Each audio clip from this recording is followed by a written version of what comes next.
So heroes, specifically Western-style superheroes, are a big thing now with Marvel and their cinematic universe blowing up the way it is, becoming this monster, DC building a universe, Netflix buying what could be the beginning of their own little universe. Heroes are becoming a huge, huge commodity in entertainment, and with anime stepping in to make their own little corner of the superhero world, we have My Hero Academia. Season 2. Let's do it.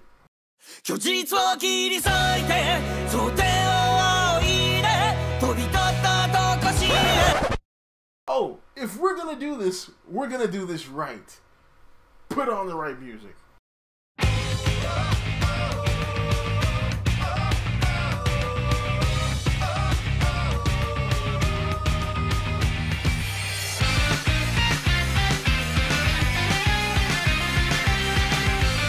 That's right, I am more of a fan of Peace Sign than I am of the second one, which I can't remember the name off the top of my head.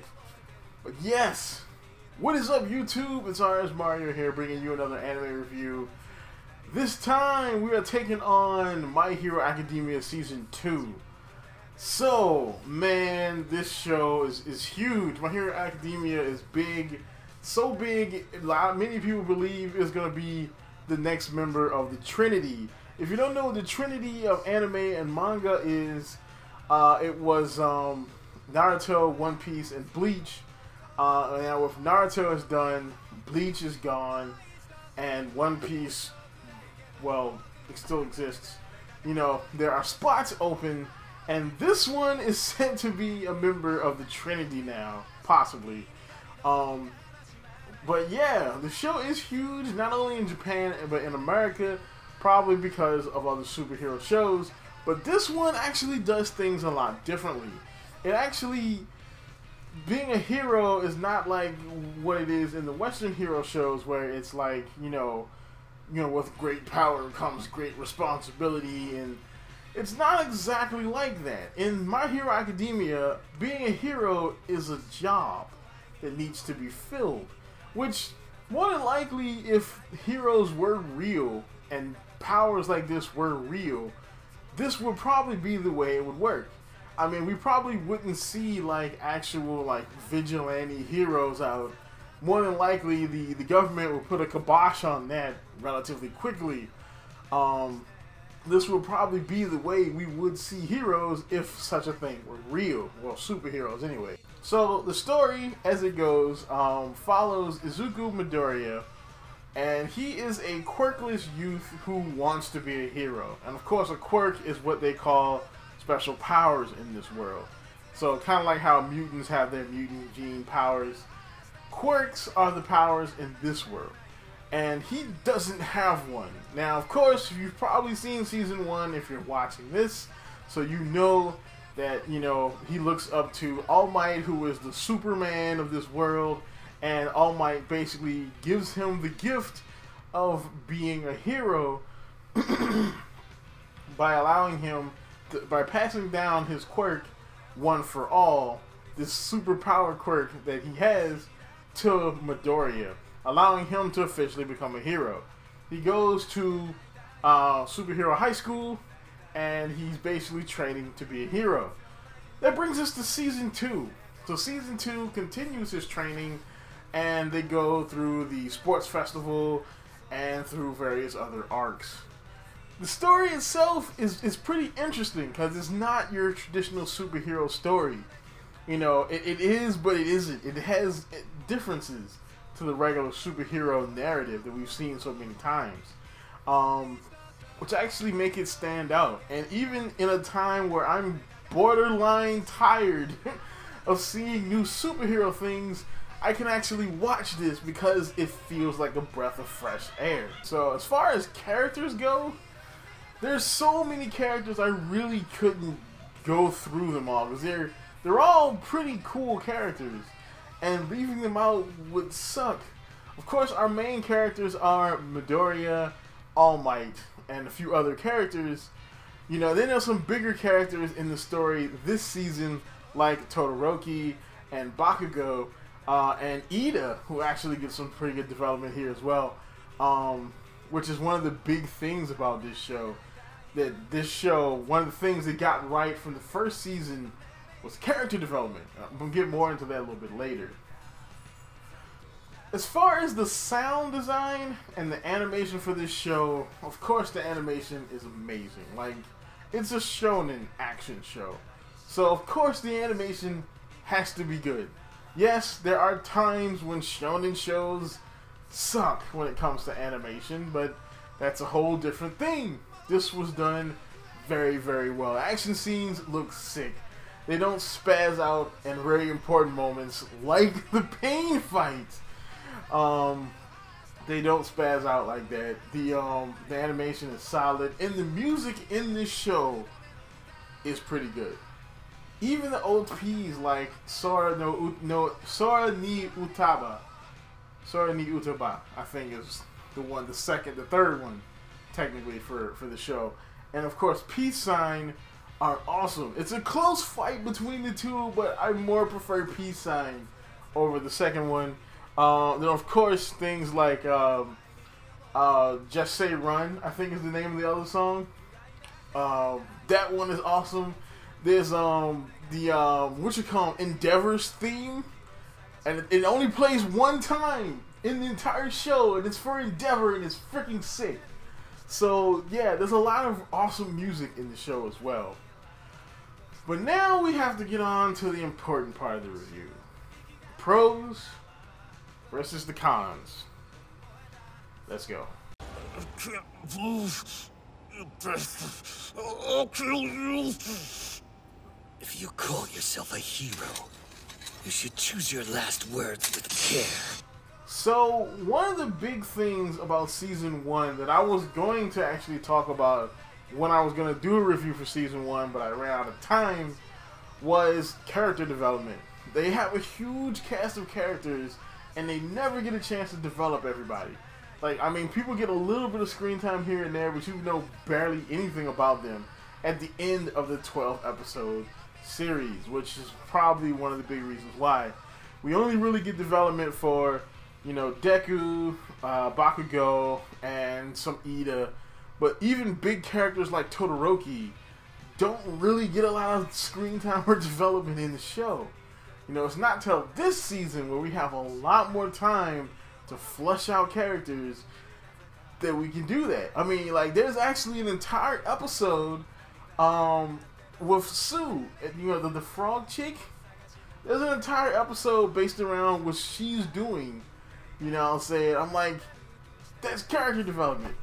That is something the show definitely needed, and there's a lot of it. Like, there's Todoroki's backstory here. There's more development on Bakugo.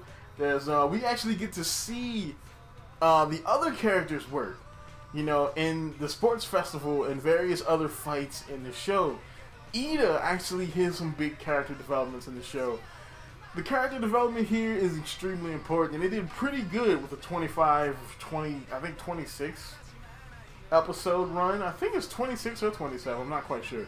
But yeah, they did really good with making sure everybody gets some spotlight time.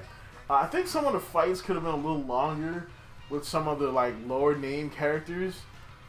But beyond that, it looks pretty good. Even the teachers later in the season get a chance to show off. We actually get to see Concrete Gumby. I can't remember his name. But we actually get to see him in action, like actual action. Not just fixing the arena when the students blow it up. He's actually in action. He's not doing a whole lot, but he's in action though. So another one of the big pros of this show is the music. And of course we have to talk about Peace Sign versus Sori no Utaba. Or like, I think it's Sing to the Sky. Or Say It to the Sky, something to that extent. But yeah, both songs are awesome. And I'll admit, from watching, you know, What's in an OP from Mother's Basement, on the third OP, I can understand why a lot of people like the third OP. There's a lot more in there. The song is awesome. I still like Peace Sign. For some reason, Peace Sign, it takes me back. Like, I mean, of course, in the spring, well, this is a Saturday morning show throughout, you know, its entire run. And spring really took me back to that Saturday morning cartoon feel. I wake up on Saturday morning before I go to work, and I watch the next, you know, I watch the next Full Metal. I watch the next Attack on Titan, and I watch the next My Hero, and then I get ready for work. That was my thing on Saturday morning, and every morning hearing Peace Sign was like, yeah, I'm ready for the day now. Until I actually had to get to work and realize my job sucks. But beyond that, Peace Sign was incredible. You know, and there's a lot of other great music to go along with this show, and I'm like, this is freaking sync.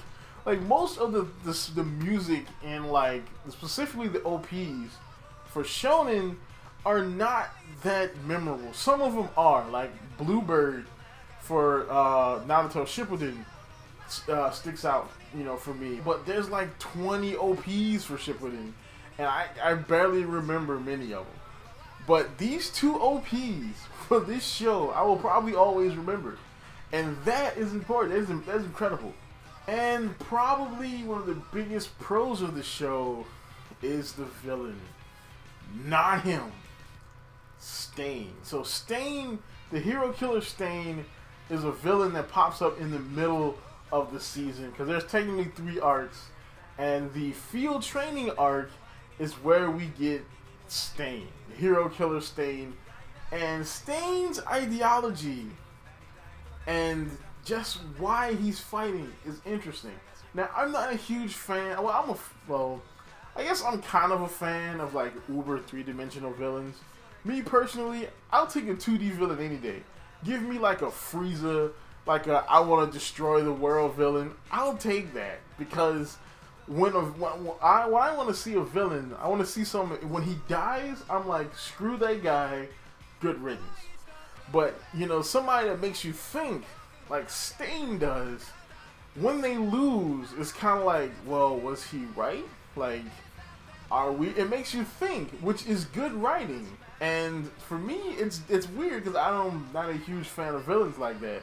When I see a villain, I just want him to go away or die. You know, I don't want to be like, he could have been right. I don't want to think after seeing a battle like that. But Stain does make you think. You know, is the hero system flawed?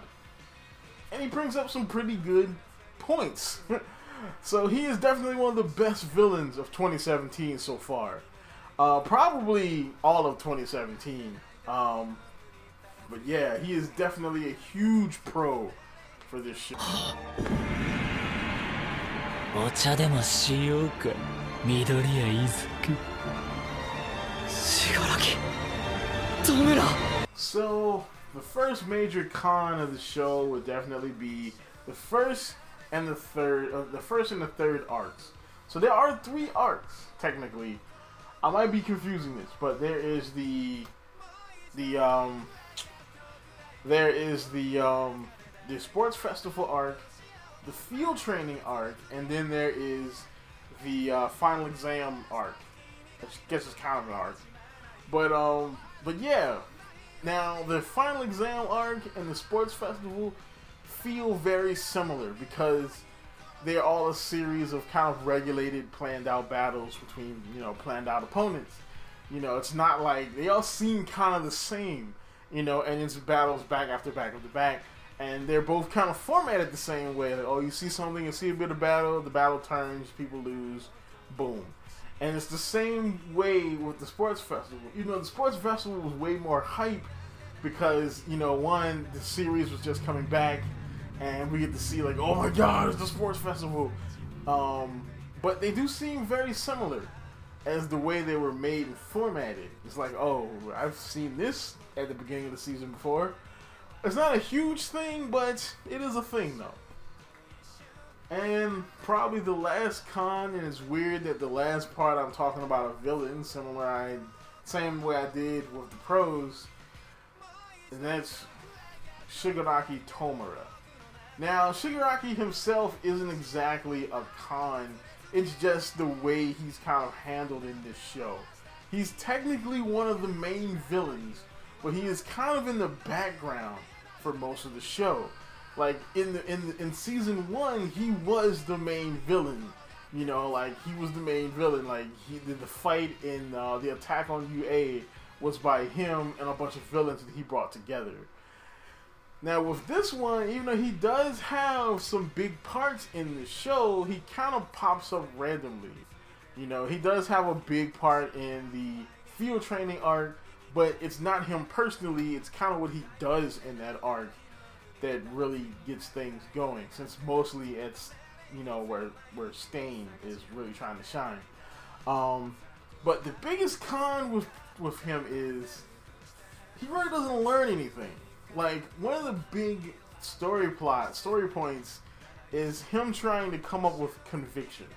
You know, him and Stain kind of bump heads, and Stain kind of comments that he doesn't have conviction. You're killing without conviction, you know, and you're just killing because you're killing. And Stain is kind of right about this.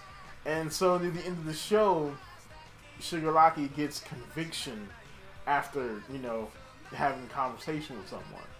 And the conviction is he wants to kill All Might. Now, this might seem like kind of a spoiler, but it's not, because it's what he's been trying to do the whole freaking time.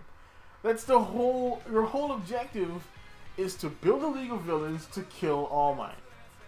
That's your objective. So your conviction is supposed to be something else to help you complete your objective. His conviction is the same thing. You learn nothing. You still have no. You're just doubling down on what you're supposed to do, which to me just seems kind of weak.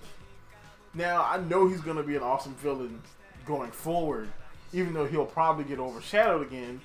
But he's gonna be pretty awesome, and he's gonna be pretty influential. But right now, you seem like a pretty weak villain, Shigaraki. Creepy, but kind of weak. So, by weighing pros and the cons together, I didn't want to do this, but I have to give My Hero Academia Season 2 an A. Now, I have been purposely hard on shows, not giving them an A's. That's why most of my reviews are C's or B's.